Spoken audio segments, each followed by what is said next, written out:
Guerra em Brasília. Por que você está falando isso, pastor? Gente, já estão tentando, de uma forma ou de outra, responsabilizar o presidente Bolsonaro pelo que houve, vocês sabem disso, pelo que houve naquela questão dos infiltrados, né? E aí o que acontece? O Alexandre de Moraes não pode ser relator dos casos que houve em Brasília. E aí o que está acontecendo nos jornais? O Globo está assim: o que os ministros do STF pensam sobre decretar prisão sobre Bolsonaro? Vamos entender que nós estamos vivendo um tempo de guerra. Então, o que acontece? Os ministros, alguns ministros querem que o Bolsonaro seja preso, né? O ministro do STF acredita que o Bolsonaro só deve ser alvo de ordem de prisão após condenação pela justiça. Olha bem, já estão falando de condenação pela justiça. Ex-presidente atrás das grades poderia tumultuar mais ainda o Senado Nacional. Aí que eu falo da questão da guerra. E o terceiro ponto é: bolsonaristas radicais invadiram a sede do poder dia 8 de janeiro. Tá, isso já foi notícia velha. Determinar a prisão do ex-presidente Jair Bolsonaro hoje seria um erro, avaliam a maioria dos ministros do Supremo Tribunal Federal. A informação é da coluna do jornalista Bela Magalho, do jornal o Globo. De acordo com a coluna, os magistrados não acreditam que o ministro Alexandre de Moraes, responsável pela investigação que apura a relação do ex-presidente com os atos terroristas de 8 de janeiro, cogite expedir uma ordem de prisão contra o Bolsonaro neste momento. Ter o ex-presidente atrás das grades atualmente poderia tumultuar mais ainda o Senado Nacional, seja em âmbito social ou político, segundo a avaliação dos integrantes da corte. Bobo eles não são. Além disso, os magistrados apontam que Bolsonaro precisa ter todas as garantias do processo legal observado, ou seja, responder ao processo e ter o direito de se defender. Ah, jura? 3 ministros conversaram com a jornalista. Eles avaliaram que Bolsonaro só deve ser alvo de uma ordem de prisão após uma condenação pela justiça. Esse cenário, porém, pode mudar se o ex-presidente atuar diretamente para provocar novos atos golpistas contra a democracia brasileira. Hoje, a punição que deve ser aplicada a Bolsonaro com mais celeridade é da sua inegibilidade.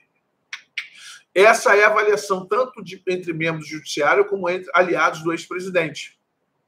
Moraes, na sexta-feira, 13, que passou, acolheu o pedido da Procuradoria-Geral da República, PGR, para incluir o ex-presidente no inquérito que investiga a autoria intelectual dos atos terroristas de 8 de janeiro. A PGR quer apurar se Bolsonaro cometeu incitação pública ao crime. O pedido foi motivado pelo fato de Bolsonaro voltar a compartilhar um vídeo na qual sugeriu que a eleição do presidente Lula foi fraudada pelo pelo Tribunal Superior Eleitoral e pelo STF. O ex-presidente faz a publicação na noite de segunda-feira, mas apagou a postagem horas depois. Durante todo o seu mandato, Bolsonaro fomentou, sem provas, diversas vezes o discurso golpista de contestação do resultado das eleições. Isso é, claro, Yahoo, Globo e essa galera toda. Preste atenção, gente, o que está acontecendo. Nós estamos em guerra. Guerra espiritual, primeiramente. E eles vão fazer de tudo para colocar Bolsonaro num cenário de colocar o Bolsonaro num cenário bem confrontador, num cenário em que ele seja culpado por tudo que está acontecendo no Brasil, num cenário onde ele é o principal articulador do quebra-quebra, quando todos nós sabemos que vários agentes do Black Blocs, né, dos Black Blocs, e entre outros estavam lá com roupas verde e amarelas, né, que estavam lá ajudando a quebrar tudo e gravando, inclusive, gente que recebeu para isso. O que acontece conosco? Nós, enquanto brasileiros, temos que já entender em 15 dias de governo, em 16, 17 dias de governo, o que está acontecendo. E ter a capacidade, a celeridade, de já nos preparar. Estou falando isso há um bom tempo. Gente, a guerra já foi instalada. Está em Brasília essa guerra. Sabe, vocês precisam entender que hoje nós estamos sob uma tutela de poder internacional. Não é STF, não é Alexandre de Moraes, não é Lula. Nós estamos enfrentando uma orquestração internacional, gente. Isso não é dentro do Brasil. Entendam isso. A questão hoje não diz respeito ao Brasil. Não é no Brasil que essas coisas estão sendo fomentadas. Creiam. Creiam. Não é dentro do Brasil que há esse fomento. O fomento está fora do Brasil. Poderes, teoria da conspiração, a famosa teoria da conspiração. Tá bom, tudo bem. Você não quer crer na teoria da conspiração? Se você acha que eu estou aqui só falando de teoria da conspiração todo dia teoria da conspiração, todo dia ninguém está fazendo nada, é o diabo, o diabo. Olha só, gente. A gente sabe quais são os poderes envolvidos espiritualmente, falamos disso ontem. Agora, uma coisa precisa ser vista. Falamos disso ontem. Perdão. Agora, é preciso ser visto uma realidade. O fomento de tudo isso envolve George Soros, envolve a esquerda americana com Biden, envolve interesses da França, envolve interesses da Inglaterra, envolve vários interesses, inclusive do Mark Zuckerman, envolve interesses do Bill Gates, envolve interesses de muita gente grande, muita gente que manda no mundo.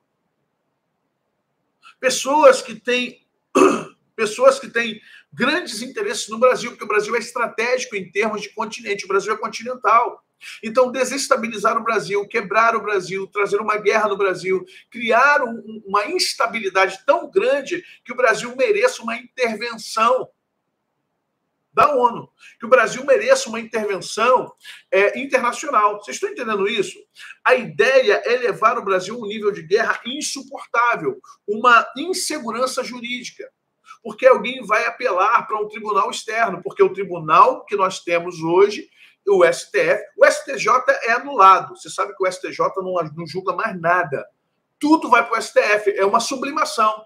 Sai dos desembargadores, ao invés de você sair do desembargador ou das últimas instâncias e chegar ao STJ, que é o Supremo Tribunal de Justiça, ou Superior Tribunal de Justiça, não. Eles pulam, vão lá para o STF, não passam nem pelo STJ. Ou seja, já há aqui uma fragilidade jurídica. Já há aqui um problema sério, porque estão pulando os tribunais, as instâncias estão sendo puladas, elas não estão sendo respeitadas. Primeira instância, segunda instância, desembargadores, colegiado, STJ e STF. A função, isso aí, Laís, não é a função do STF. O STF está fora das suas funções hoje. O STF hoje é um partido político que tem muito poder. O STF hoje é um partido político que tem poder demais. Essa é a situação do STF. Então, o que está acontecendo? Eles estão provocando, e aí tem que ser jogador de xadrez. Gente, jogadores de xadrez. Nós temos que ser jogadores de xadrez nessa hora. Por quê? Porque, na verdade, é uma provocação proposital. Há uma provocação proposital para a esquerda. Pró-esquerda contra a direita. Há uma provocação. Sabe aquela pessoa que fica assim, e aí? Botando o dedinho para você, tum, tum, tum, tum, tum. E você, para! E a pessoa fica tum, tum, tum. Até que você, como diz o outro, dá uma lapa e dá uma murra, aí começa a briga. É isso que eles querem.